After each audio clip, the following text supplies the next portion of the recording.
Hola a todos, bienvenidos a un nuevo episodio del podcast donde hablamos de temas de actualidad y también de temas de fondo sobre asuntos que afectan a las libertades individuales y también sobre finanzas personales en la medida en que, a través de las finanzas personales podemos conseguir una cierta independencia frente a los azares de la vida y también las arbitrariedades del poder político. Y hoy vamos a hablar de una tipología de activos que resulta más o menos novedosa, es una categoría de activos reciente y que además surgió como un intento de rebelión o de resistencia frente a ese poder político, o al menos de independencia frente a muchas de sus manifestaciones. Me estoy refiriendo a lo cripto, una denominación que, ahora lo trataremos también, a muchos dentro de este sector no les gusta porque parece que mezcla categorías de activos que no tienen nada que ver entre sí por el mero hecho de ser activos criptográficos. Pero de todo esto y también de cómo enfocar la relación de las finanzas personales con lo cripto desde una perspectiva más de trading compulsivo o más bien, en este caso, de construcción patrimonial a largo plazo, insertando estos nuevos activos dentro de una cartera de inversión patrimonial más amplia y diversificada. Sobre esto vamos a hablar hoy con Jorge Soriano, CEO de Cryptan. ¿Qué tal? Muy buenos días. Muy bien, encantado de estar aquí. Muchas ganas tenía. Pues es un placer tenerte para hablar, ya digo, de lo cripto. Ahora lo intentaremos definir, pero además desde una perspectiva de la que no se suele hablar, ¿no? Porque lo comentábamos antes a micrófono cerrado, muchas veces se asocia toda la inversión en lo cripto como algo muy, muy especulativo, muy a corto plazo, muy de realizar ganancias de una hora para la otra, de un día para otro. Y vosotros desde Cryptan, luego lo comentaremos, creo que tenéis un enfoque muy distinto sobre cómo hacer las cosas y sobre cómo el inversor debe hacerlas. Pero antes de meternos en todo esto, ¿cómo definimos lo cripto, los criptoactivos? ¿Qué sería exactamente esto? Bueno, a ver, yo creo que históricamente se ha metido todo en el mismo saco, ¿no? Uh-huh. Y es muy complicado una tecnología que avanza tan rápido, que cambia constantemente, que aparecen nuevos elementos, nuevos proyectos, no meterlo todo como dentro de lo cripto. Si vamos a lo cripto, yo te diría que es algo pues, que utiliza encriptación, ¿no? O criptografía. Yo, tema de criptoactivos, he oído muchas definiciones, ¿no? Y van cambiando, yo creo que constantemente, y voy a darte un poco por lo que yo considero que son los criptoactivos, que igual hay gente que lo ve de otra forma, ¿no? Pero al final yo creo que no dejan de ser una representación digital de valor o de derechos, ¿no? Que al final utiliza pues, esta criptografía como tecnología y que además todas las transacciones que se producen pues, suceden en una base de datos distribuida o en lo que conocemos como la blockchain o la cadena de bloques, ¿no? Y bueno, aquí dentro de estos criptoactivos pues pasan muchas cosas. Uh-huh. Hay mucha tipología de criptoactivo que si quieres podemos tocarlas, sí, ¿no? Sí, ahora te preguntaré sobre ello, sí. No, me ha gustado lo que has dicho de una representación digital de un derecho porque ayuda también a establecer una diferenciación que a muchos bitcoiners les gusta y que creo que es pertinente. Los derechos en teoría jurídica pueden ser o derechos reales, derechos de propiedad o derechos personales, obligaciones o derechos de cobro frente a otro, ¿no? Y Bitcoin podríamos decir que es una representación digital de un derecho de propiedad, uh-huh, de un derecho real, y esta sería la tesis un poco maximalista de Bitcoin, pero que creo que va más o menos bien orientada. Casi todos los otros criptoactivos, de una manera o de otra, en última instancia, son derechos personales contra el emisor de esos criptoactivos o contra los administradores, digamos, de la red, pero no son realmente derechos reales porque el único activo real, digital, criptográfico que existe es Bitcoin. No sé si coincides en esa forma de diferenciar, que ya digo, tiene una perspectiva muy maximalista de Bitcoin, o tú no serías tan radical separándolos. No, yo creo que sí. Yo creo que aquí, efectivamente, desde mi punto de vista, creo que Bitcoin es un criptoactivo porque utiliza tanto uh-huh, una blockchain, ¿no? Lo que pasa es que yo diría que Bitcoin es una criptomoneda en cuanto que es el activo nativo de la blockchain de Bitcoin, ¿no? Y ahí es donde diferenciamos de Bitcoin con B minúscula o Bitcoin con B mayúscula, ¿no? Y luego tenemos pues otras cosas, como tú dices, ¿no? Que aunque estén dentro, desde mi punto de vista, del mundo de los criptoactivos, tienen una serie de propiedades diferentes, uh-huh, que yo creo que muchas veces la gente se confunde e intenta mezclarlo todo en el mismo saco. Es que por eso, perdona que te corte, los partidarios de Bitcoin son muy críticos con la clasificación de criptoactivos porque desde su punto de vista se intenta utilizar el prestigio que merece Bitcoin para vender otro tipo de cosas que no tienen nada que ver con Bitcoin. Sí, yo en este punto, y mira que me considero una persona que cree que Bitcoin es algo totalmente diferente, ¿vale? Creo que es uno de los mejores inventos de la historia, no sé si el mejor, pero es un gran invento. Pero aún así intento huir un poco de estos extremos, ¿no? Y yo creo que al final, y a mí lo que me enamoró de Bitcoin y de su filosofía fue precisamente eso, ¿no? Cómo la gente quería cambiar las cosas, pero de una forma muy inclusiva, ¿no? De ayudar a los demás. Y aquí me intento poner mucho desde ese lado, porque yo me sentí un extraño cuando empecé a entrar aquí. Entonces me ayudó mucho que la gente que era mucho más lista que yo y que sabía mucho más del tema no me apartara, sino que al revés, me intentaba ayudar explicándomelo como un niño de 2 años. Entonces aquí, para mí, tanto la nomenclatura, oye, pues habrá gente que esté más a favor, más en contra, que le afecte más, pero es que creo que esto va de inclusión y esto va de adopción, y esto va de que intentemos dejar todo eso a un lado y esos sesgos a un lado y tratar de explicar las cosas que están pasando, por qué tiene sentido, ayudar, ¿no? Y que la gente vaya entrando. Entonces, bueno, pues sí, entiendo lo que dices de esos maximalistas, ¿no? Que critican esa parte, pero oye, cuanta más gente pueda entrar en Bitcoin, pues creo que ese es el camino. No, por supuesto. Pero, bueno, de alguna manera separando, que tampoco significa esa separación solo invierte en Bitcoin y no inviertas en nada más. Porque ahora te preguntaré por las distintas tipologías de criptoactivos que pueda haber. Y probablemente coincidiremos en que hay muchos que son puras estafas o esquemas Ponzi, donde no habría que meterse, salvo que uno quiera ir al casino, pero puede haber otros que tengan una cierta utilidad. Pero en todo caso serán activos de una naturaleza bastante distinta a lo que representa Bitcoin, ¿no? Es como decir, el oro y una acción. Pues los dos son activos legítimos en los que invertir. Incluso a lo mejor uno le puede gustar mucho el oro, pero querer invertir en acciones porque tiene mayor potencial. Pero lo que de alguna manera sería tramposo, y yo creo que este es el argumento maximalista de Bitcoin, es no intentes mezclar la categoría del oro con la de las acciones. Una cosa es el oro, otra las acciones, y está bien, pero mantengámoslo separados, ¿no? Entonces, desde esa perspectiva, en cuanto a los activos tradicionales, todos más o menos nos ubicamos. Es verdad que hace falta educación financiera y entender bien qué hay detrás de cada activo, pero más o menos nos ubicamos. Pero en los criptoactivos, lo llamo así porque es la forma de entendernos y de englobarlo de una manera mayor, al ser un sector tan nuevo y además tener ese componente tecnológico que parece que nos cuesta o nos aparta, pues no estamos tan familiarizados. Entonces, desde tu punto de vista, de nuevo, para ese niño de 2 años que decías antes, ¿qué tipos de criptoactivos podemos encontrar? A ver, yo te diría un poco, pues eso, las criptomonedas, ¿no? Porque es verdad que van cambiando. Yo cada vez que hablo cada año con alguien diferente me va metiendo nombres totalmente diferentes, o como lo de blockchain, Web3 y no sé qué. Oye, si es que al final es el mismo perro con diferente collar, ¿no?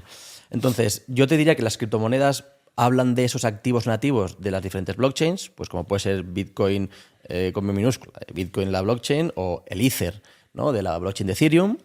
Luego tenemos, yo te diría que las stablecoins, por ejemplo, que está cogiendo mucho auge, ¿vale? Que son aquellas que están pues ancladas a no solamente monedas fiat, al valor, sino a, pues, a otros activos, ¿no? Puede ser algunas en el oro, etcétera. Luego te diría que tenemos los tokens de utilidad, ¿no? Que esto entraría, yo creo que más, no sé si dentro de las altcoins, pero hay muchas ahí, ¿no? Que están surgiendo. Yo la última vez perdí la cuenta y creo que vamos por 25.000, ¿vale? Que al final estos no dejan de darte acceso a un servicio en una plataforma descentralizada. Tendríamos los tokens de seguridad, ¿no? Que son los security tokens, que al final pues esto ya está mucho más regulado en cuanto que yo creo que no deja de ser un instrumento financiero que representa la propiedad del subyacente, pues que son activos tradicionales o del mundo tradicional, como pues, acciones o bonos. Security en el sentido inglés, que sería valor financiero, ¿no? Exacto, sí. Luego tendríamos, que también ha tenido mucho ruido durante muchos años, los no fungibles, los tokens no fungibles, los NFTs, ¿no? Pues que tienen esa representación única, ¿no? de la propiedad. Y no sé si te diría alguno más, pero... Por ejemplo, las meme coins, que ha habido bastante polémica últimamente, ¿dónde los meterías? Porque, claro, podemos decir que son monedas digitales, pero realmente no tienen ese propósito. Sí. Es más un propósito de apuesta pura y dura. Yo los metería dentro del token de utilidad, porque al final no te dejan más que ser parte de una comunidad, ¿no? Y de un movimiento. Ya no entro en valorar si ese movimiento... Claro. Yo no soy muy partidario de las meme coins, sobre todo no soy partidario de la locura que generan. Y es que creo que sea el casino. Nadie entra casi nadie creo que entre porque quiera formar parte de una comunidad. Entra porque piensa que esto lo ha anunciado alguien muy famoso, va a subir de precio y va a ganar dinero rápido, ¿no? Y entonces tenemos como varias categorías, ¿no? Las monedas digitales, que podrían ser Bitcoin, Ether y bueno, cualquiera otra que tenga su propia red. Tendríamos los tokens de utilidad, que sería pues una representación digital de un derecho frente a una comunidad en forma de servicio. Y luego tendríamos los tokens que representan valores financieros, ¿no? Si nos metemos en el lado de las monedas digitales, ¿cuál sería la diferencia, por ejemplo, entre Bitcoin y Ether? Es decir, o sea, obviamente son monedas digitales de redes distintas, pero ¿por qué preferir una sobre la otra o por qué escoger una a la otra? No lo sé. Es una reflexión un poco... Pero cuando estaba el patrón oro global, por ejemplo, pues estaba el patrón oro global. Hay una tendencia, por efecto red, a que exista una única moneda. ¿Qué sentido tiene que existan 2, 3 o 10 o 20? Porque monedas alternativas las hay a patadas. ¿Cuál es la finalidad de todo esto? ¿O qué gana el inversor? ¿Por qué no se meten todos en Bitcoin? ¿Por qué dicen Bitcoin y Ether? ¿O por qué Bitcoin, Ether y varias cosas más? De nuevo, aquí la postura maximalista de Bitcoin es lo único que vale es Bitcoin, todas las otras monedas alternativas de buena fe o de mala fe, pero van a concluir en valor cero. Entonces, ¿Ether va a concluir en valor cero? ¿Qué aporta frente a Bitcoin que Bitcoin no tenga o no pueda tener? Bueno, a ver, yo creo que no tiene nada que ver Bitcoin y Ethereum. Yo creo que estamos de acuerdo, ¿no? En el caso de Bitcoin, que al final, pues lo que el white paper dice es que es dinero digital para intercambiar entre pares. Otra cosa es si esto es, claro, que yo creo que no. Todavía, y no sé si lo veremos, claro. Porque al final yo creo que se puede intentar que una cosa sea algo, ¿no? que es lo que se quiere, pero luego es la gente la que lo usa la que al final determina lo que es, ¿no? Yo creo que a día de hoy, nos guste más o nos guste menos, es un activo de inversión, ¿vale? Entonces, en ese sentido, Bitcoin tiene unas propiedades que desde luego no tiene Ether, ¿no? Yo creo que en el caso de Ethereum, que es algo mucho más sencillo de explicar o que tiene pues unas connotaciones menores desde mi punto de vista en cuanto al impacto que puede tener en la sociedad, no deja de ser Ethereum un lugar donde puedo crear aplicaciones descentralizadas, que creo que tiene mucho sentido porque al final desintermedia muchas cosas que a día de hoy no son eficientes, donde hay un activo de intercambio, de pago dentro de esa red que es el Ether, ¿no? Y que tiene una serie de propiedades pues, que se va cambiando. Desde luego el protocolo de consenso que tiene es una prueba de participación, con lo cual tiene unas reglas diferentes a las que se rige Bitcoin. Aunque inicialmente empezará como Bitcoin. Y luego tenemos Bitcoin, que Bitcoin pues, tiene una serie de características que creo que la hacen únicas, ¿no? Yo me acuerdo que cuando empecé, te comentaba, yo no vengo de este mundo, del mundo financiero, y yo pues pasé por pensar que la magia de Bitcoin es la blockchain. Y luego pues te das cuenta de que la blockchain es una cosa más que hace que todo tenga sentido, pero es una cosa más, ¿no? Claro. Es una base de datos. Pero claro, es que esa escasez de la que se habla es que yo creo que la lleva a un extremo tan superior que no es que sea escaso, es que es limitado. Es que está acotado y no hay ningún incentivo a cambiarlo. ¿No? O la seguridad, es que la seguridad que hay, la alineación de incentivos que hay a que nadie intente hackearlo porque el riesgo a no conseguirlo es tan alto de gasto que es absurdo, ¿no? Vamos a hackear otra cosa, ¿no? O todo el tema de resistencia a la censura es que Bitcoin no se puede apagar. Es que, o sea, todo ese tipo de cosas yo creo que crean un instrumento o un activo que tiene un valor que es único. Y hasta la fecha creo que nadie ha conseguido replicarlo. En el caso de Ethereum sí que ha habido copias o intentos de mejora, que yo creo que por eso también surgen muchas, porque intentan mejorarse muy rápido en cuanto a lo que propone cada una. Y es difícil, cuando tú ya has construido en el caso de Ethereum una cosa, ir mejorándola cuando ya está funcionando. Es más fácil crear algo desde cero, sabiendo lo que hizo mal el otro y mejorarlo, ¿no? Entonces, en Ethereum sí que podría haber una explosión, por ejemplo, de cantidad si los gestores de la red así lo decidieran. Por eso te decía antes que desde la perspectiva maximalista, pues Bitcoin es un activo real, es un derecho de propiedad inmutable hasta cierto punto, mientras que Ethereum pues es una especie de derecho sobre la red o sobre los gestores, de que bueno, se van a comportar bien, no me van a diluir mucho el valor, pero depende de que te fíes de los gestores. No, y que al final yo creo que una cosa que me parece increíble es que no haya nadie realmente detrás de Bitcoin y que nadie haya asumido la autoría de algo tan increíble. Bueno, y aunque ahora la asumieran, daría igual. Da igual, ahora ya da igual. Ahora ¿no? da igual. Pero y ni aún así. Sí. Me parece algo maravilloso que la humildad de... que igual está muerto y sí que querría hacerlo, o no se sabe, ¿no? Es un equipo de personas. Es un equipo de personas, ¿no? Pero me parece tan brillante, algo tan pequeño como simplemente no decir quién.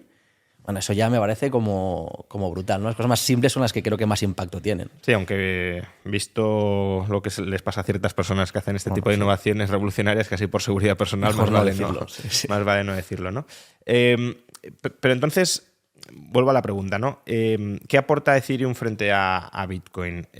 Porque, bueno, nos has dicho en Ethereum, se pueden efectuar pues, aplicaciones o contratos inteligentes dentro de la red, se saldan con el Ether, la moneda de Ethereum, pero todo esto no se podría hacer también, no se podría construir dentro del ecosistema Bitcoin, y si se construye dentro del ecosistema Bitcoin, el ecosistema de Ethereum, ¿qué aporta? ¿Más rapidez, menores costes? Bueno, yo creo que cada vez se intentan añadir más innovaciones que replican innovaciones de ese mundo alternativo, ¿no? Tipo Ethereum, a la red de Bitcoin. Lo que pasa es que yo creo que también una parte de la seguridad que tiene Bitcoin radica, pues, por ejemplo, en esos bloques que son de 10 minutos, ¿no? Y que las transacciones pues, tardan más tiempo y tienen más coste, etcétera, ¿no? Claro, si esto lo replicamos y nos vamos hacia el otro lado, pues pierde un poco esa gracia de seguridad. Claro. Yo creo que tiene mucha menos seguridad una prueba de participación que una prueba de trabajo. Entonces, creo que mezclar esas cosas e intentar hacerlo todo en un mismo sitio sería un error. Por eso creo que plataformas como Ethereum, para otros sentidos, que no es el mismo de Bitcoin, pues oye, ¿por qué no? Igual estamos hablando de trazabilidad o de desintermediación a la hora de hacer pagos, de envíos, ¿no? que también pueden funcionar de forma mucho más rápida, que no necesitan la seguridad que igual necesita tener extrema Bitcoin. Entonces yo creo que ahí se deberían de empezar a crear ese tipo de aplicaciones, ¿no? Que no dependan. No me acuerdo, pues, con el ejemplo de Spotify, que creo que Spotify hubo un momento en el que no te estaba siendo honesto en cuántas escuchas tenían tus canciones. Oye, pues que se pueda verificar en una plataforma, claro, pero que no requiera del concepto de Bitcoin, que es preservar ese valor que tiene la propiedad de Bitcoin, que desde luego no se asemeja a lo que tiene el Ether, por ejemplo. ¿Y en qué se diferenciaría? Porque estábamos hablando de monedas digitales o de criptomonedas. ¿En qué se diferenciarían entonces Bitcoin, por ejemplo, de las stablecoins, que es el otro activo que hemos incluido aquí y que personalmente me gusta mucho como concepto, pero porque está muy claro qué es y no compite, no es un sustitutivo de Bitcoin, es otra cosa. ¿Pero qué es? Bueno, al final la stablecoin no deja de representar digitalmente una moneda fiat, ¿no? En el caso, pues vamos a hablar del dólar. Pues hay stablecoins que lo que hacen es que corren sobre estos raíles del mundo descentralizado, de la blockchain, pero que el valor que tienen está anclado al mismo valor que tiene un dólar. Hay mucha gente que esto le da tranquilidad porque no tiene la volatilidad que puede tener Bitcoin, que luego entraríamos si lo que es volátil es Bitcoin o lo que es volátil es el euro o el dólar, ¿no? Pero de cara a la gente, cuando lo compara con el euro o el dólar, pues le da miedo que hoy pueda subir o bajar un 10% o un 5%, lo que sea, ¿no? Entonces, al final, yo creo que el hecho de que yo quiera enviar dólares a Estados Unidos y si lo envío un sábado a las 3 de la mañana, me tarde en llegar una semana, me cobren muchísimo, tenga que pasar por diferentes bancos corresponsales, me lo miren, me lo aprueben o no, y que yo esto lo pueda hacer en USDC y lo pueda enviar en cuestión de minutos a coste mucho más bajo, sea la hora que sea, y le llegue a la persona, pues hombre, esto eficienta mucho todo el tema de pagos a nivel global, ¿no? Que yo creo que es algo que es interesante. Por no hablar de países que tengan controles de capitales y donde directamente no se puedan comprar dólares por los canales convencionales y, por tanto, para acceder a dólares o a activos que tengan un valor fijo frente al dólar, pues se compran estas stablecoins. También sirven, ¿no?, por cierto, para arbitrar entre el valor off-chain y el valor on-chain, ¿no? Porque si compras Bitcoin y quieres vender y adquirir una posición de liquidez en dólares, si tuvieses que tener los dólares en un depósito bancario, desde que vendes hasta que recompras, sería un... No, y luego también creo que accedes a la réplica de los servicios financieros tradicionales en un mundo descentralizado gracias a tener estos activos, que tú no puedes acceder a las finanzas descentralizadas, por ejemplo, o a temas de lending con dólares con dólares normales, ¿no? Por decirlo de alguna forma. Justamente te quería preguntar sobre esto, orientar la conversación hacia ese lado. Si tenemos Bitcoin, no obtenemos un rendimiento monetario como tal. podríamos decir que obtenemos un rendimiento implícito en forma de servicio de liquidez, de protección de nuestro patrimonio, pero no obtenemos una rentabilidad, eso está claro. ¿Hay alguna forma o cuáles son las formas en las que podemos rentabilizar nuestra tenencia de criptoactivos? Aquí sí que soy más genérico, no solo de Bitcoin, sino de cualquier otro activo digital de los que estemos hablando. A ver, yo creo que per se no hay nada que te dé...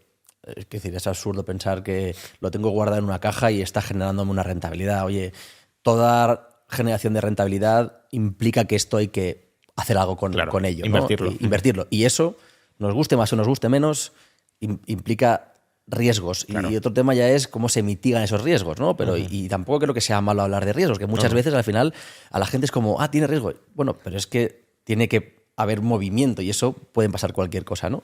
También, entonces, si me permites, porque esto también lo hablábamos antes a micrófono cerrado, tener Bitcoin también implica riesgos. Quiero decir, implica riesgo. En la vida nada hay puramente libre de riesgos. Será el riesgo más alto o más bajo, pero el riesgo siempre está ahí. Totalmente. Muy buen punto. Sí.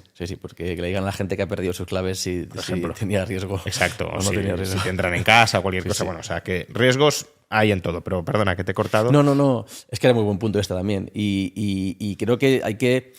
Bueno, la cultura financiera en general yo creo que es muy escasa. Y yo te lo digo porque yo soy el primero que ha tenido cero cultura financiera, ¿no? Entonces, cada vez empiezo a familiarizarme más con este concepto que es muy abstracto de riesgo, ¿no? Y entonces está muy bien hablar de él.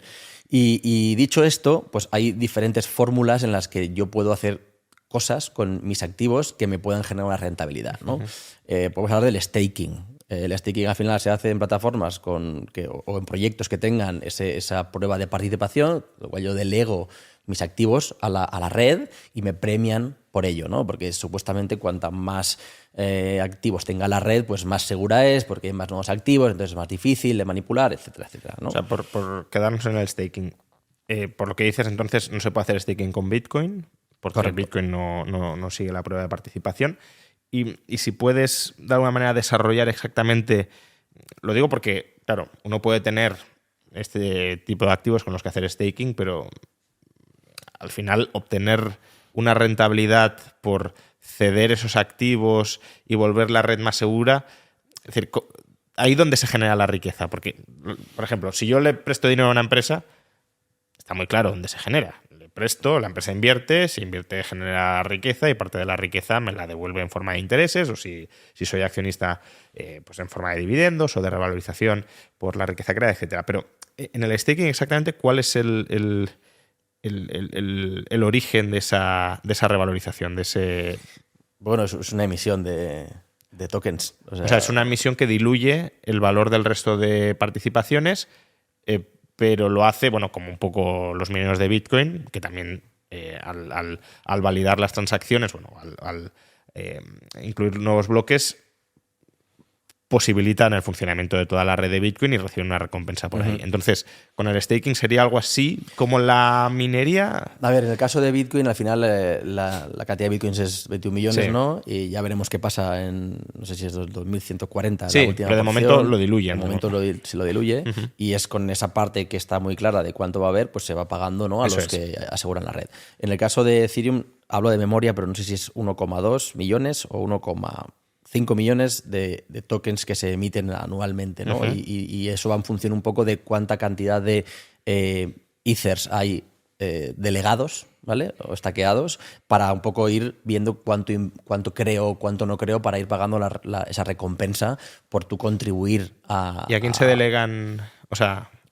Bueno, al final tú puedes hacer un staking, digamos, nativo, donde tú tienes que conectarte y crear tu propio nodo, ¿no? Que para crear tu propio nodo son 32 Ethers, que hay gente que no tiene 32 Ethers para poder hacerlo, ¿no? Entonces ya tienes que ir a un staking, pues, delegado, ¿no? En el que yo, oye, pues dejo una parte, pues ya estoy delegándole a alguien en el que tengo que confiar para que ejecute o que junte esos 32 ETHs Ethers para poder hacer un nodo, ¿no? Y al final pues vas creando nodos que están conectados a la red de Ethereum y es por eso, por cada delegación que tú haces, pues te van recompensando con X cantidad de Ethers. Entonces, por hacer el paralelismo, sería, ya digo, como una especie de mineros mancomunados. Bueno, no es exactamente lo mismo, porque una cosa es prueba de trabajo, prueba de participación, pero el trabajo que se realiza o la función que se realiza sería similar a la de los mineros y cobras por algo similar a lo que cobran los mineros en Bitcoin. En este caso, mediante emisión de nuevas unidades monetarias. Sí, a ver, ahí igual podríamos hablar también de que en el caso de Bitcoin, por formar parte de la red o por contribuir, ¿no?, a esa verificación de las transacciones, tú tienes un coste, que es un coste computacional. Claro. Y en el caso de tú delegar tus ethers, pues depende de cómo lo delegues, no estarías más que simplemente, prestando tus ethers. Claro, pero bueno, eso ya es la diferencia entre la prueba de trabajo y la de participación, que en la de participación no hay ese consumo y eso también la vuelve más vulnerable a ataques, ¿no? Entonces, esa es una forma, el staking, que se puede hacer con Ethereum, se puede hacer con más... Bueno, al final con las que sean proof of stake, ¿no? O que sean como subdivisiones de del proof of stake. Hay muchas más.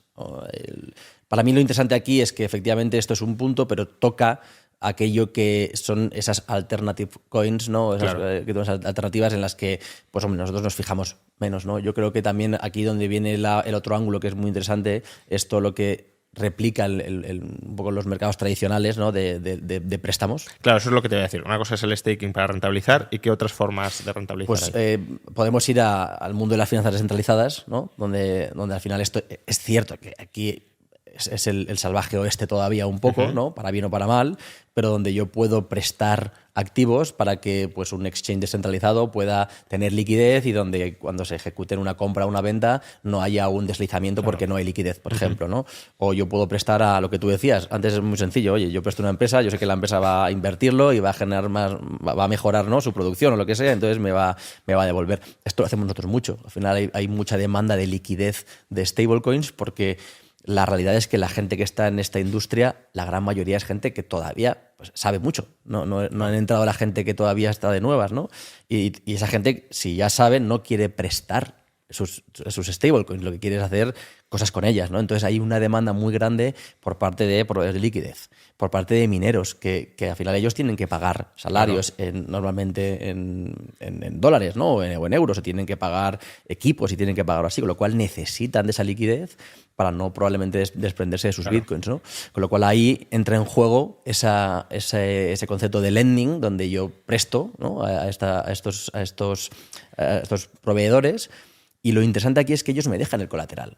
Y me lo suelen dejar, por ejemplo, en Bitcoin, me lo suelen dejar en Ethereum, ¿no?, donde al final el riesgo crediticio que yo tengo es mucho menor porque yo tengo el control de ese colateral, ¿no? Y si lo cojo con cierto margen, pues al final haré un margin call en el momento dado si el precio empieza a bajar, pero tengo la capacidad de liquidarlo muy rápido. Y aquí es donde hay que tener mucho cuidado con qué coges de colateral. Y lo hemos visto en el pasado con los Celsius, ¿no?, o los BlockFi, que cogían casi cualquier cosa. Y si no tienes liquidez, pues luego cuando pasan las cosas feas, pues todo el mundo vende y tú te caes, ¿no? No puedes vender lo que tienes. Por lo tanto, tenemos el staking y el lending como formas de rentabilizar los criptoactivos que podamos tener.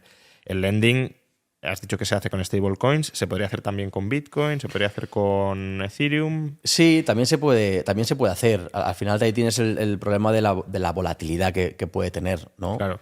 Luego también tenemos más formas. O sea, hay mercados de futuros y derivados que nosotros también utilizamos dentro de Cryptan, ¿no? Y hay ineficiencias todavía en el mercado que se pueden aprovechar, claro, muchas, ¿no? Y que hay una demanda clara y cuando hay un mercado, pues ahora que hay más interés, se disparan, ¿no? Y son relativamente, seguras, ¿no? Hay un riesgo probablemente de contraparte, que es donde tienes que hacer bien el trabajo y ver, qué contraparte estoy utilizando, cuál puedo utilizar y cuál no, que aquí tenemos, pues, determinados sistemas de control de cuáles son los mínimos por donde tenemos que pasar o cuáles no. Que básicamente, pues yo recuerdo que en marzo creo que los futuros de Bitcoin estaban pagando al 28% anualizado de rentabilidad, donde tú al final compras el subyacente de Bitcoin, vendes el futuro y si lo compras a 12 meses, una vez expira, capturas la rentabilidad, ¿no? Y son cosas que pasan. Pero es que es complicado, porque hay que estar muy pendiente de todo lo que está pasando y hay que estar muy pendiente de que si en el mundo de las finanzas descentralizadas, ¿dónde estoy prestando?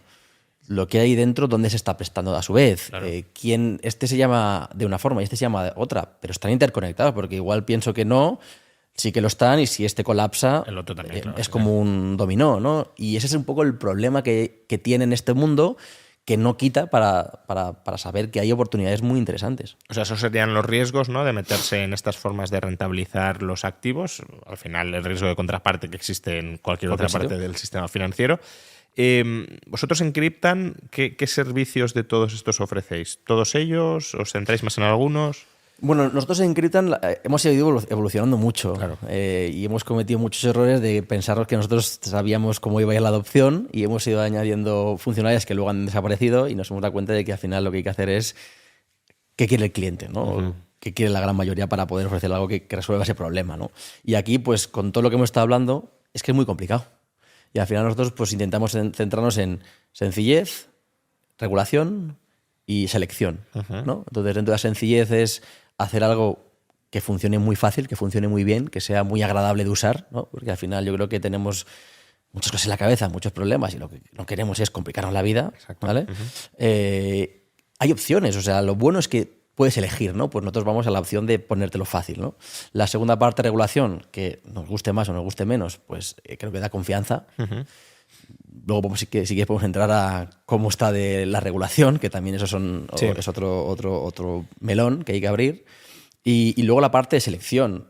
No te puedo dar una oferta de 100 cosas, o es lo que creemos nosotros, ¿no? Al final lo que intentamos es seleccionar aquellas cosas que creemos que tienen sentido para un determinado nicho, ¿no? o sector, y ponértelo muy fácil para que realmente te funcione, ¿no? Y por ir un poco al detalle, al final pues permitimos la parte de acceder a la compra o a la venta o a la custodia de unos activos, que solamente ofrecemos Bitcoin, Ethereum, Bitcoin Ether y stablecoins. Utilizamos USDC y EURC. USDT ya no se puede ofrecer en Europa. Aquí puedes enviar por recibir una cartera normal. Luego ofrecemos productos que son de rentabilidad sobre estos 4 activos. Aquí tomamos la decisión de, en vez de añadir muchos activos, centrarnos en aportar valor sobre esos 4. Y aquí estamos pues pagando un 10% de rentabilidad sobre USDC al año, ¿no? Siempre macheando con periodos de bloqueo de fondos del principal muy claros, porque es otro punto. Yo no te puedo dar liquidez inmediata si yo me tengo que invertir los activos para generar rentabilidad a largo plazo, porque mientras nadie me pida los fondos no pasará nada, pero siempre pasa, ¿no? Y siempre los quieres. Con lo cual, aquí somos muy claros. No existen los duros a 4 pesetas, ¿no? Y hay unas condiciones, y creo que el minimizar ese riesgo y de la seguridad es lo más importante. Hay diferentes periodos de bloqueo de fondos, el que quiere más flexible, el que quiere 3 meses, 6 meses, y lo hacemos tanto como sobre USDC, Euro, Bitcoin y Ethereum.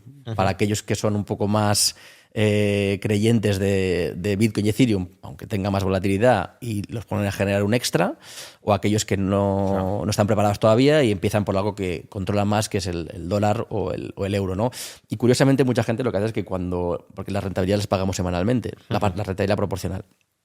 Lo que hace es que cuando te llega cada viernes, que la verdad es que es muy agradable, cuando te mandan un mensajito, aunque sea con una pequeña cantidad, compran Bitcoin, ¿no? O compran Ethereum. Entonces, es una forma de acceder al camino, ¿no? A la madriguera, mucho más sutil que no que tener que coger tus ahorros a gente que le da un poco de miedo, que le cuesta ganar el dinero, ¿no? Que pueda ponerlo en Bitcoin, ¿no?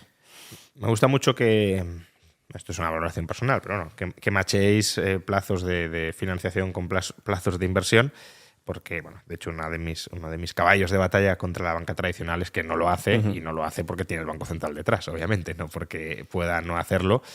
Vosotros, como no tenéis Banco Central detrás, pues tenéis que someteros a reglas de liquidez y de prudencia financiera. Pero precisamente sobre esto, bloqueáis 3, 6, 12 meses, no sé, los plazos que sean. ¿Cuál es el activo que está financiado a esos 3, 6, 12 meses y que por tanto permite cuadrar el flujo de caja de entrada con el de salida?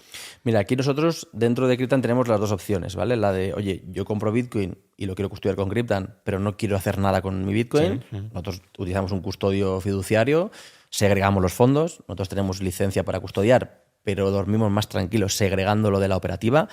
Caso de FTX, todo pasaba dentro de casa y ahí hacían lo que querían. Nosotros, oye, pues tiene un coste, pero preferimos asumirlo porque al final creo que tiene mucho más sentido y la gente está mucho más tranquila, ¿no? Segunda parte, lo que decíamos antes, si quieres generar rentabilidad yo tengo que moverlo, ¿no? Aquí otro de los riesgos que nunca se comenta es el riesgo de mercado. Al final nosotros lo que intentamos es, oye, nos endeudamos en el mismo activo en el que te tengo que devolver a ti, ¿vale? Entonces, de alguna forma, Si USDC o si Bitcoin baja, yo te estoy devolviendo Bitcoin, Sí. no te estoy devolviendo el precio de Bitcoin, que sería un problema. Entonces, en ese sentido, pues ejemplos, mira, pues prestamos a proveedores de liquidez. Y prestamos pues, 1 millón de USDC, se lo prestamos a un proveedor de liquidez que nos deja como colateral pues Bitcoin por valor de 1,5 millones, ¿no? Entonces, oye, si Bitcoin baja, lo que decíamos, pues yo te haré un margin call al proveedor de liquidez y si no me... Explica, bueno, supongo que mucha gente lo sabrá, pero no está de más. Explica exactamente qué es un margin call y cómo funciona. Bueno, a ver, básicamente es, yo no te conozco, aunque intentamos conocer a quién se lo estamos prestando, pero aún así me da relativamente igual, ¿no? Porque Sí, claro. yo tengo Bitcoin por valor de 1,5 millones, yo te he dejado 1 millón, yo sé que a un año me tienes que devolver 1 millón, pero imaginemos que al mes 6 el precio de Bitcoin empieza a bajar y ya no es 1,5 millones, sino que es 1.100.000. Oye, pues yo ahí te voy a avisar, te voy a decir, oye, mira, necesito que me añadas Claro. colateral para 1,5 millones.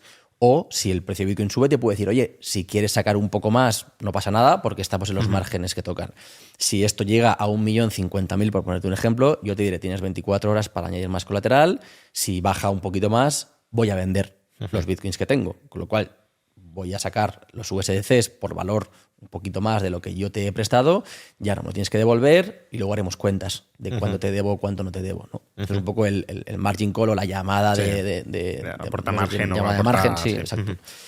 Entonces, prestáis a proveedores de liquidez colateralizadamente o... Bueno, Sí, sobre todo estamos a institucionales en general, ¿no?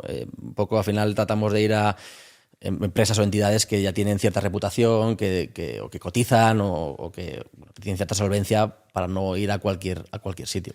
Y has dicho que con eso habéis proporcionado rentabilidades, bueno, ya sabemos que pasadas no garantizan futuras y además conforme se vayan corrigiendo las ineficiencias en el mercado probablemente esas rentabilidades bajen, pero hoy por hoy, como es un mercado que se está desarrollando, pues todavía hay muchas oportunidades de arbitraje, pero del 10% anual... Sí, esto es muy interesante porque al final yo creo que nadie puede prometer una rentabilidad de un Claro. 10 para los próximos 15 años. Entonces, al final nosotros lo que vamos es, oye, miramos el mercado. Nuestro equipo ya desde 2014 en la industria, ya son unos años, ya hemos pasado por los Lunas, por los FTX, por todo, ¿no? Y hemos aprendido muchísimo y al final lo que intentamos es, oye, ¿qué hay en el mercado? Pues yo lo que hay en el mercado te lo voy a traer.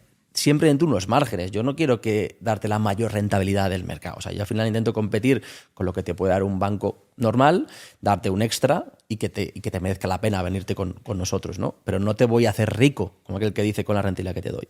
Y esto es importante porque si tú bloqueas el depósito, por llamarlo de alguna forma, aunque no es un depósito, esto está garantizado. Porque yo ya macheo, como decíamos antes, Claro. entonces tengo asegurada esa parte. ¿Qué pasa? Que igual a la semana que viene el mercado pues se ha secado, ya no hay oportunidades, entonces en vez de darte un 10, te voy a dar un 9 o te voy a dar un 8. O el mercado está yendo muy bien y puedo darte un 11. Pero siempre puedo ir cambiando, no te puedo garantizar que Claro. para siempre será esto. Esto es importante porque mucha gente nos lo pregunta, ¿no? Y aquí yo creo que nos ha costado mucho ir paso a paso como para tirar a la basura la reputación que Claro. tenemos, que, oye, cero manchas en el expediente, que creo que es importante en esta industria, como para prometer cosas que no se pueden cumplir. Y hay gente que es que quiero más rentabilidad. Pues no es Aquí este no. tu sitio. No, aparte, eso ya es de nuevo una valoración personal, pero obtener un 10% a largo plazo por provisión de liquidez, que al final es lo que estáis haciendo, ¿no? Dar liquidez, por ejemplo, a institucionales, creo que conforme la industria se vaya desarrollando no se va a dar, porque si no es un precio muy caro de la liquidez, ¿no? Pensemos, sería el equivalente un poco al mercado interbancario, el interbancario que está ahora pagando el 3, el 3,5, bueno, pues a lo mejor un extra porque es un activo distinto, etcétera, pero un 5, un 6 sería un nivel más normal y sostenible a medio plazo. Un 10 me parece mucho, pero claro, mientras la industria no se desarrolle, esa ineficiencia está ahí. Está ahí. Por tanto, como hay menos oferentes de esa liquidez y los demandantes la necesitan, pues van a tener que pagar el sobreprecio hasta que... Y sobre todo porque imagínate un proveedor de liquidez que le da mucha liquidez a exchanges, que hacen trading constante, ¿no? Sí. Ya sea algorítmico, ya sean bots o lo que sea, ¿no? Claro, por cada trade que yo hago, el proveedor de liquidez te está cobrando una fee. Sí, sí. Claro, cuanta más liquidez tenga para prestar él a estos exchanges, con todo el trading que hay, es que le saca mucho más que un 10% Sí. anualmente a ese dinero. Sí, sí, sí. Pues lo que necesita es, oye, Sí, comparte, cuanto más está mejor, claro. ¿no? Claro, pero cuantos más haya, Claro, efectivamente. menos Claro, terminará. Quiero decir, Sí, sí. Al final, si hay. Si ese 10% se mantuviera estable en el tiempo, pues se canalizaría mucha inversión hacia ahí y eso haría bajar Totalmente.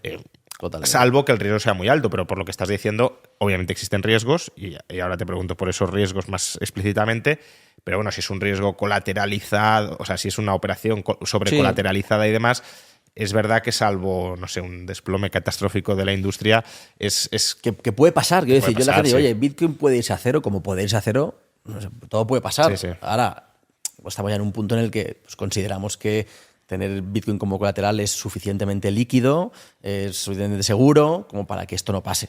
Sí, claro, también podría USDC irse a cero, ¿no? Ya pasó un DPEG hace relativamente poco. Claro, entonces, bueno, sí, riesgos hay, pero son riesgos relativamente acotados porque los proveedores de stablecoins, al menos de momento, los principales parece que son reputados y que están haciendo una buena labor, también macheando pasivos con activos, que eso es fundamental, y Tether, por ejemplo, aunque no lo ofrecéis, pero ha sobrevivido al CryptoCrash de 2022 casi sin despeinarse, liquidando 30.000 millones de dólares en activos, que eso, desde mi punto de vista, ningún banco lo habría conseguido hacer. Salvo sin asistencia del Banco Central, me refiero, claro. Por tanto, bueno, parece que los principales jugadores se están comportando seriamente y además sobrecolateralizando con activos que pueden fluctuar, pero que no parece que vayan a caer a cero de la noche a la mañana. El riesgo es acotado, pero bueno, el riesgo está ahí. Entonces, ¿ese sería el único riesgo a considerar o hay otros riesgos que también hay que tener en Nosotros cuenta? al final tocamos esos dos riesgos, el de contraparte, que esto es que hay muchos, porque cada contraparte es de su padre y de su pero madre. está colateralizado ese riesgo. O sea, sí, pero por ejemplo, nosotros también hacemos temas de lo que te decía de arbitrajes entre futuros y derivados. ¿no? Oye, pues. Pero esa es, para aclararlo, esa es una operación distinta al lending del que estábamos Exacto. hablando. Al final nosotros tenemos. Para no mezclar riesgos sí, y. No, o sea, de cara a generar rentabilidad. Yo no puedo poner todos los huevos en la misma cesta. Al final nosotros vemos diferentes oportunidades. No tenemos un 10% de todos nuestros activos. Al final hay gente que coge el 10 y bloquea sus fondos un año, hay gente que pagamos un poco menos y coge 6 meses, 3 meses. Entonces al final Cryptan tiene que pagar una rentabilidad acumulada, ¿no? a los activos que gestiona al cabo del año. Y esta rentabilidad es X y al final Cryptan le saca un extra, que es de donde ganamos nuestro dinero, de ese diferencial. ¿no? Entonces al final pues buscamos diferentes oportunidades que macheamos. Hay gente que no quiere estar 12 meses, pues hay oportunidades en el tema de los futuros donde el riesgo es la contraparte y aquí pues intentamos coger plataformas que nos den acceso pero que no tengan la custodia dentro de la operativa, y sino que la custodia se la haga un tercero, porque, pues, de nuevo, un FTX podría acabar con este tipo de cosas, y es un poco donde nuestro equipo interno, que nosotros no lo hacemos a través de ningún tercero, sino que lo hacemos todo, lo gestionamos internamente, que también es algo, pues, oye, que nos ha costado mucho, pero ya lo tenemos configurado de tal forma que la que yo no necesito fiarme de nadie más, que esto mató a muchas compañías en el pasado que se fiaron de terceros, y al final lo que hacemos es una matriz de riesgos y vamos viendo, oye, qué cantidad podemos alocar aquí, cuánto podemos alocar aquí, siempre manteniendo unos controles que no podemos sobrepasar. Ha habido veces que las oportunidades que habían en los futuros era para haberle metido todo lo que teníamos, pero es que nuestros equipos de riesgos dicen que, oye, máximo puedes alocar un 5% aquí, ¿no? Y por eso mezclaba un poco las cosas, porque al final para sacar la rentabilidad macheamos, también hacemos desde bonos tokenizados, hacemos renta fija también, en función de qué quiere cada cliente, ¿no?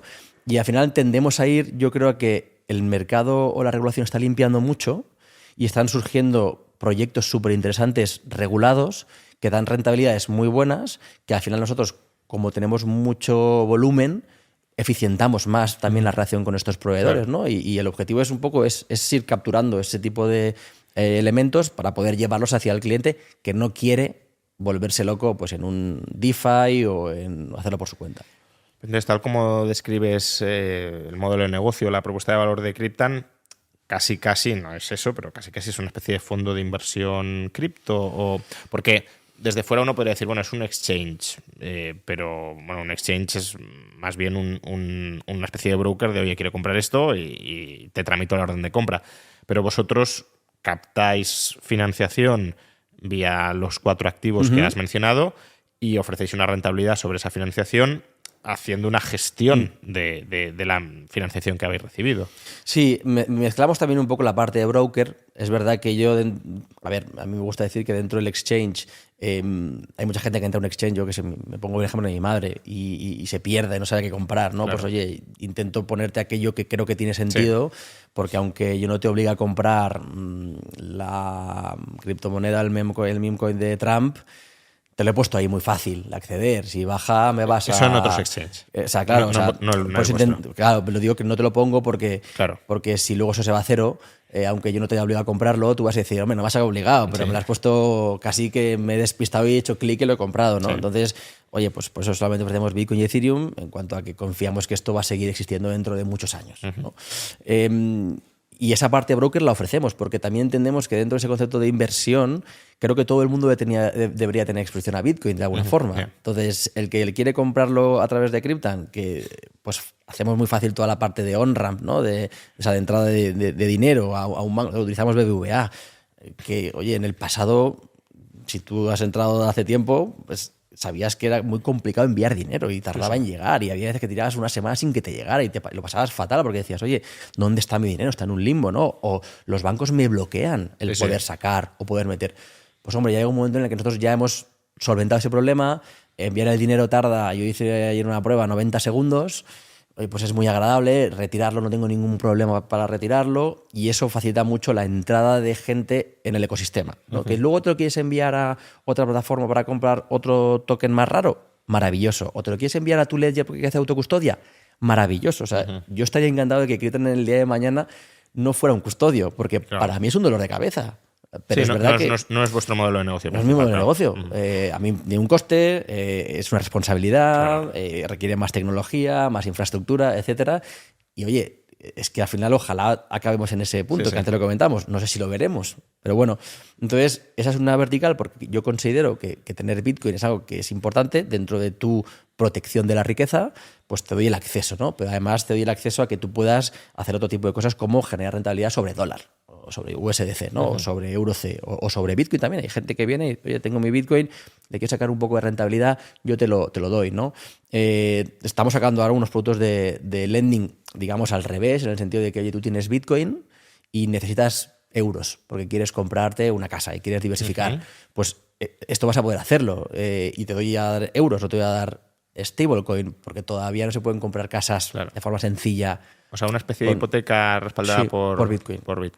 Sí, porque nos está viniendo mucha gente que básicamente tiene el miedo de tener mucho Bitcoin en casa ahora, no quiere tener esa responsabilidad, pero además quiere poder utilizarlo, pero no quiere venderlo. O sea, nadie que tiene una gran cantidad de Bitcoin, incluso no gran cantidad, si lo has entendido, no quieres desprenderte de él, ¿no? Entonces, oye, pues si lo puedo ignorar de alguna forma y me puedes dar una cantidad de euros para poder hacer otras cosas. ¿Y a qué plazos estáis dando eso? Pues estamos haciéndolo a 1 o 2 años. Lo hacemos con un banco, porque al final creo que dar esa solvencia a nivel de liquidez y que podemos dar la cantidad casi que queramos, ¿no? Pues creo que tiene mucho sentido dentro de nuestro concepto, dentro de nuestra línea de seguridad, de replicar el mundo tradicional en el mundo cripto, ¿no? Y esa es nuestra línea de productos. Una plataforma de inversión que se diferencia bastante de un exchange tradicional que es compra-vende, custodia también, pero para hacer, digamos que el exchange tradicional está más vinculado al trading, a la operativa continuada, y vosotros ofrecéis todo un menú de servicios financieros complementarios alrededor de estos 4 criptoactivos. Sí, y tratando de ofrecer una experiencia de usuario que sea muy buena. Me ha pasado muchas veces que dejo de hacer algo porque no encuentro, ¿no? O me cuesta. Y obviamente tenemos mucho que mejorarla, pero es un foco muy importante que tenemos, que fíjate que no tiene nada que ver con el mundo de la tecnología blockchain. No. Pero creo que es importante porque la gente cada vez menos quiere pensar, o sea, quiere clic y tenerlo y poder dedicarse a su familia o a su trabajo o a lo que sea, ¿no? Y en ese sentido lo que yo he percibido desde que yo soy el más ignorante a nivel de educación financiera que ha habido, porque yo ahorraba teniendo mi dinero en la cuenta bancaria, y pensaba que como no gastaba, ahorraba. y un poco lo que he ido viendo es que cada vez la gente tiene más cultura financiera y tiene más motivación a mover su dinero, ¿no? Entonces, pues yo creo que el mundo de los criptoactivos, no todo, desde luego yo también pienso como tú, que hay mucha basura aquí, pero creo que hay una pequeña parte que tiene mucho sentido para proteger tu riqueza, para incrementar tu riqueza, ¿no? Y esa es la vertical que nosotros intentamos cubrir. Un miedo que puede tener mucha gente cuando escucha estas rentabilidades tan elevadas, el 10%, ya digo, creo que con vuestro modelo de negocio con el paso del tiempo se irán reduciendo por mayor cantidad de capital, pero ahora mismo, claro, un 10% al año, alrededor de un 10%, suena mucho. Un miedo que podría tener mucha gente es, ¿y esto no será un Ponzi? Porque, claro, los Ponzis justamente lo que hacen es ofrezco rentabilidades muy altas, con las nuevas entradas de capital pago esas rentabilidades y voy captando. ¿Cómo despejáis ese miedo? Es decir, ese ejercicio de transparencia o de desnudez frente al inversor para, no, aquí hay un modelo real de negocio detrás que genera esas rentabilidades. ¿Cómo lo acreditáis? Es una muy buena pregunta y es difícil de acreditar porque yo tampoco puedo contar mi Todo lo salsa que hacéis, secreta. claro, sí. Claro, porque al final, ya no solamente por la competencia, sino porque alguien puede ir a atacar en ese sitio donde estamos haciéndolo, etcétera, etcétera, ¿no? Pero al final, la parte, y es una muy buena pregunta, porque hay muchos esquemas Ponzi en la industria. Creo que cada vez menos, pero hay muchos. O sea, todavía nos siguen llegando gente que la han engañado. Y cada día yo los veo más sofisticados. No sé cómo. Si se dedicasen a hacer otras cosas, pues harían cosas súper interesantes, porque son gente lista. Yeah, claro. ¿no? Y ya, al final, un poco lo que. Yo no podría estar pagando esas rentabilidades. Llevamos más de 2 años y medio, 3 años.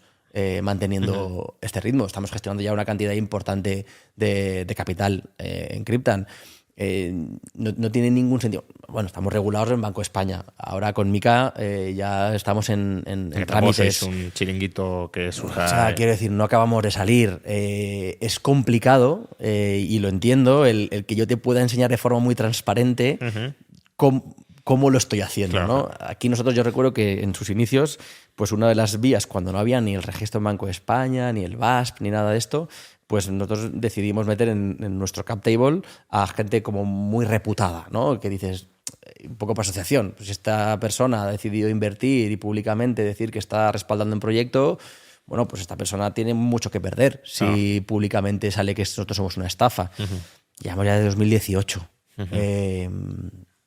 Pues bueno, pues ya habéis sobrevivido al CryptoCrash, por tanto. Hemos sobrevivido a todas las cosas que han pasado, que esto es para escribir un libro. Todo lo que hemos sufrido muchísimo, porque muchas cosas a nosotros no nos afectaban directamente, pero la reputación sí que nos ha metido en el mismo saco. Claro, y ha sido muy complejo. Hemos tenido que ir levantando financiación pues de ronda en ronda, ¿no? Y ahora por fin hemos llegado a un momento de estabilidad que ya nos pone en otro punto, ¿no? Pero al final un poco pues es tocando todas las capas que podemos, desde la regulación que va saliendo, desde asociarnos con bancos o con entidades financieras reputadas, que al final esta gente nos hace due diligence muy exhaustivas y que nos vienen con lupa, claro, que es lo que hacemos. Nuestro producto de rentabilidad que ofrecemos lo tenemos apificado. Tenemos varios bancos en Latinoamérica que están integrándolo. Bueno, pues con ese tipo de cosas es con las que intentamos ganar reputación. También yo le digo a la gente, no traigáis todo vuestro dinero, pero ni aquí ni en ningún sitio. Prueba en el flexible, prueba 3 meses, siéntete cómodo, investiga quiénes somos, qué hacemos, dónde estamos, ¿no? Claro. Y esa es un poco pues la forma que tenemos de ir poco a poco generando esa confianza. Con toda esa trayectoria ya de 7 años y haciendo inversiones que han proporcionado rentabilidades sustanciales, sobre todo si lo comparamos con lo que paga un depósito bancario, ¿no? ¿Qué errores así destacados o qué problemas, no sé, que echando la vista atrás decías, se puede escribir un libro? Bueno, pues cosas que contaríais en ese libro que digas, aquí metimos la pata o esta fue una operación mala que hicimos, porque al final no todas las operaciones pueden ser buenas, obviamente, y es muy fácil contar las buenas, muy agradable, pero las malas también curten a uno. Sí, yo te diría no tanto de operaciones, porque al final es que, ya te digo que lo que hacemos no es rocket science, o sea, es que además es adrede el ir a este tipo de cosas donde son casi blue chips, ¿no? De alguna forma, que casi, yo diría que no cualquiera, pero mucha gente las podría hacer. Es que la gente no quiere perder tiempo y estar 24/7 pensando en este tipo de cosas, ¿no? Pero van más por el hilo de... Yo recuerdo que desarrollamos una pasarela de pagos en cripto, pensando en que la adopción en cripto iba a ser mucho más rápida y la gente iba a utilizar las criptos para pagar y tal. Hicimos un acuerdo con Vueling. Oye, no sabes lo que nos costó hacer un acuerdo con Vueling para que públicamente además se anunció y demás. Y luego nadie lo usaba. Entonces, claro, pues estos son los errores que hemos perdido muchos recursos, mucho tiempo, dinero en marketing, promoviendo algo que luego realmente la gente no quiere. Claro. La gente lo que quiere es el upside. Nosotros tenemos una tarjeta con Mastercard con la que puedes pagar con tus criptomonedas, pero es que no la usa nadie. No. Y tenemos problemas con el proveedor y al final te mancha mucho la experiencia de usuario, que al que van a venir es a Cryptan. Ya, no me cuentes historias de que tu proveedor... No, yo estoy hablando contigo, ¿no? Entonces, pues son muchos esos problemas, ¿no? A nivel de regulación, o haber ido por un sitio en vez de por otro, o temas también de publicidad. Pues yo recuerdo campañas que hemos hecho que digo, madre mía, hemos tirado el dinero porque no hemos sido la persona adecuada. Y igual la gente no está preparada para esto, ¿no? Entonces, pues yo creo que todo ese cúmulo de errores, o también yo recuerdo que llegamos a ser 55 personas en la empresa. Ahora somos 25 trabajadores. Íbamos el doble de rápido que íbamos antes. Y yo recuerdo que en aquel momento, yo lo digo muy abiertamente, Cryptan es mi primera empresa. Yo nunca he hecho un MBA, ni soy experto en montar empresas, ni nada. Y yo pensaba en aquel momento que cuanto más trabajadores tuviera, más exitosa sería la empresa. Y ahora me doy cuenta que es al revés, que cuanto más seas capaz de hacer con menos gente, claro, mejor, ¿no? Y estamos en ese punto. Entonces, bueno, pues ahora ya estamos en una fase de madurez que ha sido a base de cometer muchos errores en el pasado. Y durante estos años, ¿cómo bueno, no sé si ha sucedido o no, esa es la pregunta, ¿no? ¿Has visto que haya cambiado el perfil del inversor, que se acerca a lo cripto? Vosotros dices que habéis madurado como empresa. ¿Ha madurado el inversor o sigue más o menos el de 2025 similar o peor al de 2018? Bueno, a ver, todavía siguen coletazos, ¿no? de las alt season, ¿no? De cuándo va a llegar, y las claro, que valen céntimos van a hacer 1%.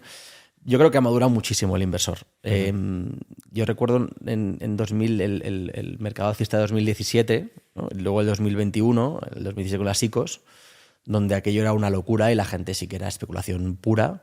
Creo que 2021 también lo mantuvo, pero es verdad que con la entrada del institucional, nosotros hemos visto una entrada muy fuerte de institucionales en Cryptan, y de empresas, y de family office, y de gente que ya no quiere cosas raras, lo que quiere es comprar Bitcoin, básicamente, que es el activo que más tenemos en Cryptan. Creo que han entendido, ¿no? El porqué. Y para mí un poco el razonamiento que hago cuando lo veo hacia atrás es que han necesitado varias fases. La primera yo recuerdo en 2017, cuando las criptomonedas éramos delincuentes.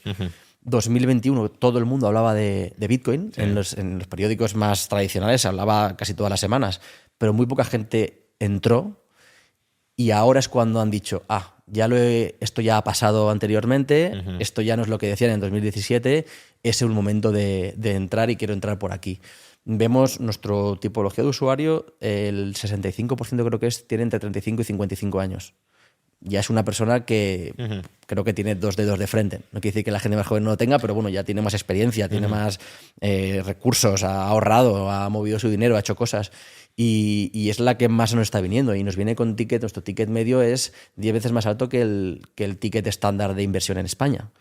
Entonces, pues es un perfil que creo que está ¿Tenéis entendiendo... ticket mínimo, por cierto, que no os lo he preguntado? No. O sea, desde cualquier cantidad se puede entrar en Cryptan. O sea, el ticket medio, no el ticket mínimo, perdón. El ticket medio de nuestro cliente es 10 veces más alto que el ticket medio de... Sí, pero digo, a raíz de eso, contrapregunto. Bueno, no sé si hay 5 euros sí, o bueno, algo así, que no hay una cantidad mínima. O sea, que el inversor ha ido madurando con el paso del tiempo. También es posible que, dado vuestro modelo de negocio, captéis un inversor más maduro, ¿no? Sí, porque el inversor más especulativo, más de búsqueda de pelotazo, probablemente use otras plataformas, ¿no? ¿Qué base de usuarios tenéis ahora mismo? Ahora estamos en 75.000. 75.000 personas de España. El 85% es España.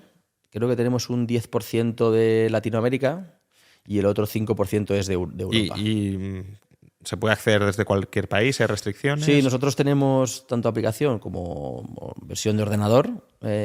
Se puede acceder menos los países sancionados y demás. Sí, no, lo digo porque el podcast también lo ve mucha gente de Hispanoamérica y a lo mejor pueden estar... Hay veces que las aplicaciones, pues ya sabes que el mundo centralizado, nosotros somos una empresa centralizada, claro, pero al final pues los Apple de turno, sobre todo, según se despiertan algunos días, te la cierran en algunos países y tienes que volver a abrirla y te pide licencias que no existen. Bueno, pues esto es la pelea eterna.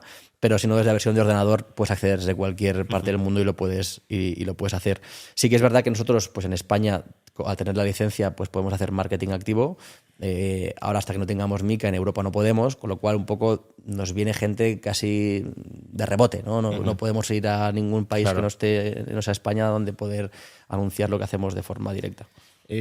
justamente has hablado de la regulación. ¿Cómo estás viendo la evolución de la regulación en el conjunto de Europa, que es lo que más nos afecta? ¿Crees que tiene sentido? ¿Crees que se están pasando de regular? ¿Protege al usuario? ¿Protege a los incumbentes de la posibilidad de que entren nuevos competidores? ¿Desprotege al usuario porque a lo mejor le impide hacer cosas que debería poder hacer?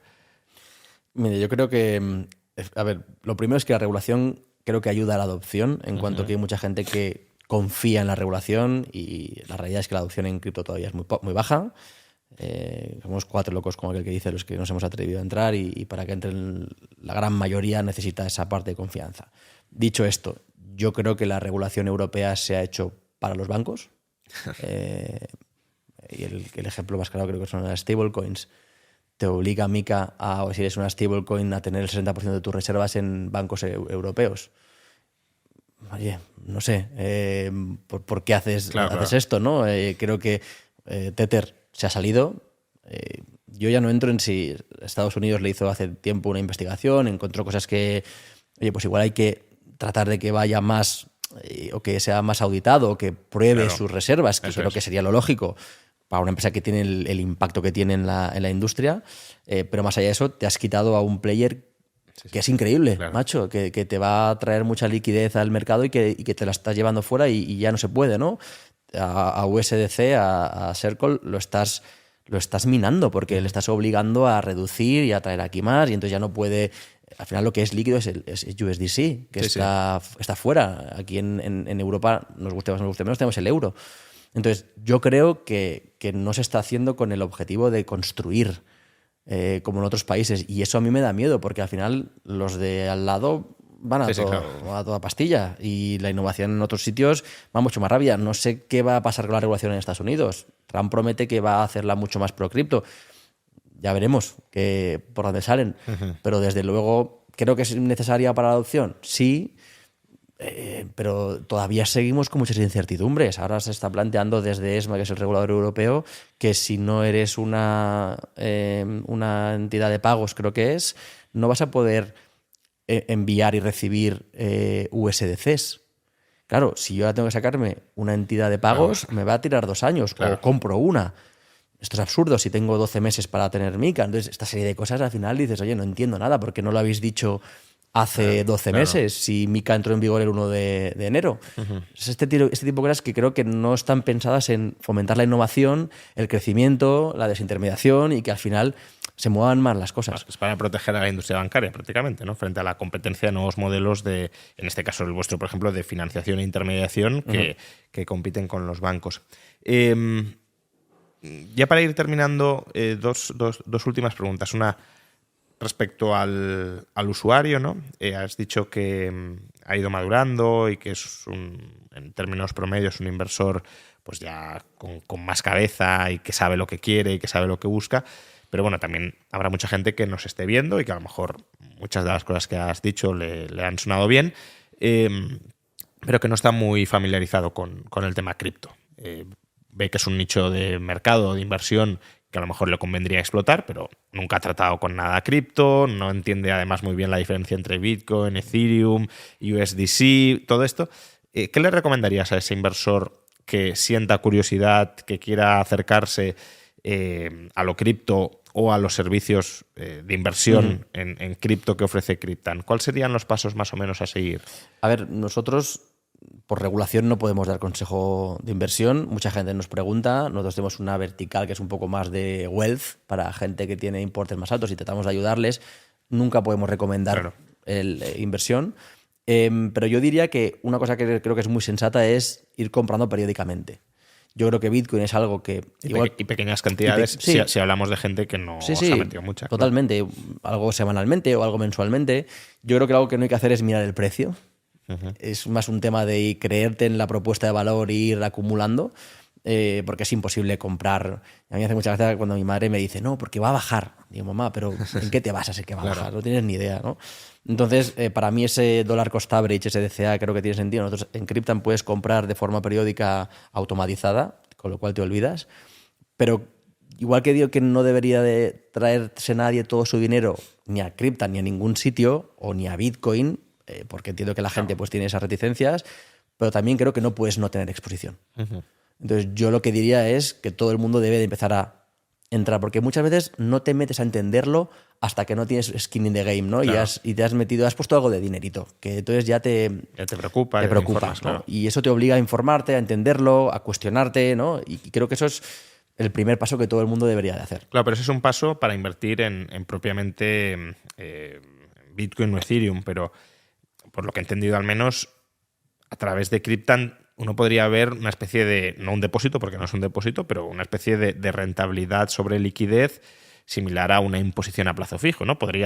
Uno puede decir, mira, yo no quiero invertir en Bitcoin y en Ethereum, que esto es muy volátil, pero si invierto en USDC, que es como comprar dólares, y luego lo presto, hago el lending que comentabais y obtengo ese 10% rentabilidad, sí. rentabilidad que ha rondado el 10%, ¿no? Esa perspectiva, en lugar de tener un depósito en un banco o algo similar, hago esta inversión en liquidez en una criptomoneda cuyo valor está ligado al dólar. Eso también lo podrían hacer a través de Cryptan y tiene sentido y no es una propuesta muy arriesgada o muy alocada, porque es algo pues que cualquiera puede entender. Es el tipo de inversión al que están muy acostumbrados tradicionalmente. De hecho, está hecha adrede para ese tipo Claro. de perfiles que les da un poco de miedo meterse en Bitcoin, porque todavía no lo conocen, ¿no? Claro. Pero efectivamente, y esto, por ejemplo, para empresas también funciona muy bien. Tienen abundantes de tesorería. Eso es. Oye, no sé qué hacer con este dinero. Lo que dices tú, el banco es que no me da nada. Ahora es verdad que el dólar está muy fuerte. Ayer hablaba con uno de mis inversores y me decía, yo qué contento estoy que puse en dólares hace no sé cuánto y le he sacado un 8% extra por cómo se ha movido. Que esto es otro riesgo. El euro-dólar tiene volatilidad. Tú entras en euros, yo te voy a pagar en dólares con respecto a lo que tú pongas, ¿no? Pero es muy fácil, o sea, al final entras por cierto, también se puede entrar en dólares. Quiero decir, si alguien tiene dólares puede comprar directamente dólar, ¿no? Sí, nosotros tenemos cuenta en dólares. Creo que cómo funciona es que envías a nuestra cuenta en dólares y automáticamente te acreditamos USDCs en la plataforma. Pero sí, es muy sencillo. Al final es que es enviar euros, se convierte a dólares y decides cuál es el depósito, el plazo que quieres y genera rentabilidad. Y la rentabilidad se paga semanalmente, que creo que es bastante, como decía antes, agradable. Yo recuerdo cuando ponía gasolina lo del COVID, me devolvían 2 euros, que a mí me hacía ilusión, ¿no? Sí. Efectivamente no es nada, pero me hacía ilusión. Y ese engagement con el usuario funciona muy bien, porque la gente se pone, pues bueno, tienes un impacto positivo y lo que hace mucha gente con eso es que compra Bitcoin. Y tal cual lo puedes automatizar incluso, ¿sabes? Cuando te va a entrar de rentabilidad semanalmente, con lo cual automatizas que haya una compra periódica de Bitcoin cada sábado, por ejemplo, o cada lunes siguiente, ¿no? Entonces te hace la compra y también tenéis la opción, ¿no?, de una compra ponderada entre distintos activos como para minimizar la fluctuación de... Sí, sacamos también un producto para dar un poco de exposición a otros activos, porque veíamos que mucha gente nos lo demandaba, pero intentamos hacerlo de una forma menos agresiva que estar en esas order books, ¿no?, donde puedo ver las gráficos cómo suben y cómo cambian y los precios y demás, que es un poco agobiante. Y lo que hicimos fue la opción de crear tu propia cesta o tu propio índice o tu propio ETF, ¿no?, donde al final tú dentro de esa caja eliges, quiero que el 50% sea Bitcoin y que el 50% sea USDC, o oye, el 25 Solana, el 25 Ether, el 25 Bitcoin, el 25 AAVE, a través de ese ETF sí dais cabida a otros cripto que no permitís comprar a través del broker. Muy ¿no? pocos, o sea, creo que tenemos 20 o algo así, y al final la realidad es que la gente se mueve entre 2 o 3 de esos, sí. Es muy poquito. Pero sobre todo a mí el punto que me parece interesante es, oye, yo me hago una de 50% Bitcoin, 50% stablecoin de USDC y le activo el autorrebalanceo semanal. Con lo cual esto lo que va a hacer es que si Bitcoin sube esa semana, me venderá Bitcoin, arriba me comprará USDC, ¿no? Y me vuelve a equilibrar el 50%. Si Bitcoin baja, al revés, me comprará Bitcoin. Entonces es una forma de DCA, donde voy acumulando más Bitcoin sin tener que estar pendiente del precio, porque no sé cuándo es el mejor momento o cuándo no. Y al final lo interesante también aquí es que esta estructura tiene una estructura de fondo, con lo cual tú realmente lo que tienes son participaciones y esas compras y ventas no tributan. Solamente tributas cuando sales. Eso es muy interesante. Eso es interesante también. Porque si Igual que la parte del lending, que no tienes que pagar por tener esa liquidez porque no has vendido tus bitcoins, ¿no?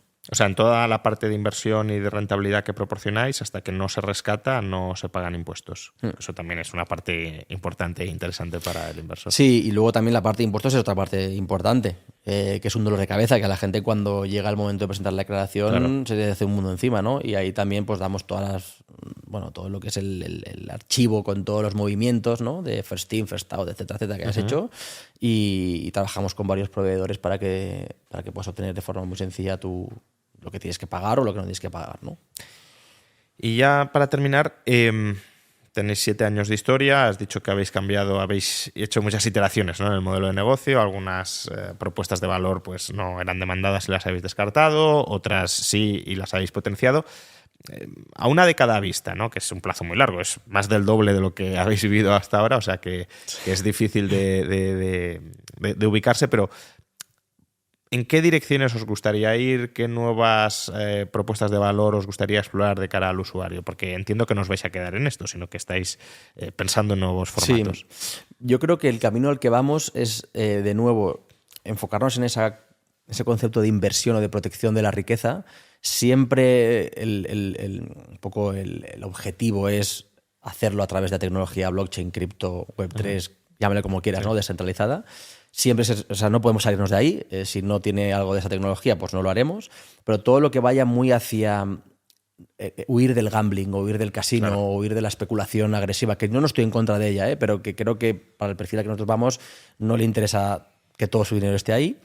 Y un poco nuestro salto es, oye, ya que hemos construido una base con un producto que creo que es bueno, ¿no?, y que ofrece cosas que tienen sentido, ir cogiendo a expertos de cada nicho, pues oye, Real World Assets. ¿Quién ha sacado un fondo monetario tokenizado que lo ha hecho esta gestora y que tiene mucho sentido?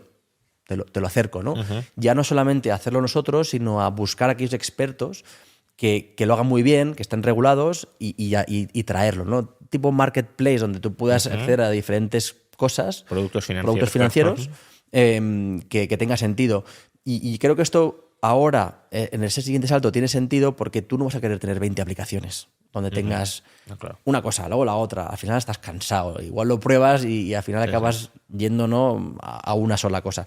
Pues eso queremos en nosotros, donde tú tengas el grueso de tu portfolio de inversión con cripto aquí, ¿no? Muy bien, pues muchísimas gracias, Jorge Soriano, CEO de Cryptan. Ha sido un placer, muy ilustrativa la charla sobre lo cripto, pero con un enfoque distinto a lo que estamos habituados, no solo comprar y vender cripto y cuánto se pueden revalorizar o no, sino cómo rentabilizarlas dentro de un ecosistema financiero hasta cierto punto parecido o que emula al tradicional, porque no estamos reinventando la rueda, ¿no? Solo estamos aplicando las nuevas tecnologías a solucionar los problemas de siempre de la intermediación financiera. Nada, muchas gracias por la invitación, he estado súper a gusto. Muchísimas gracias. Y a todos vosotros, pues muchas gracias también por acompañarnos durante más de una hora de podcast hablando sobre cripto y sobre la aplicación de las finanzas tradicionales al mundo cripto. Os veo en un próximo podcast dentro de este formato en el que seguiremos hablando pues, de libertad, de finanzas personales, de actualidad y en última instancia de libertad y prosperidad. Muchas gracias a todos y hasta la próxima.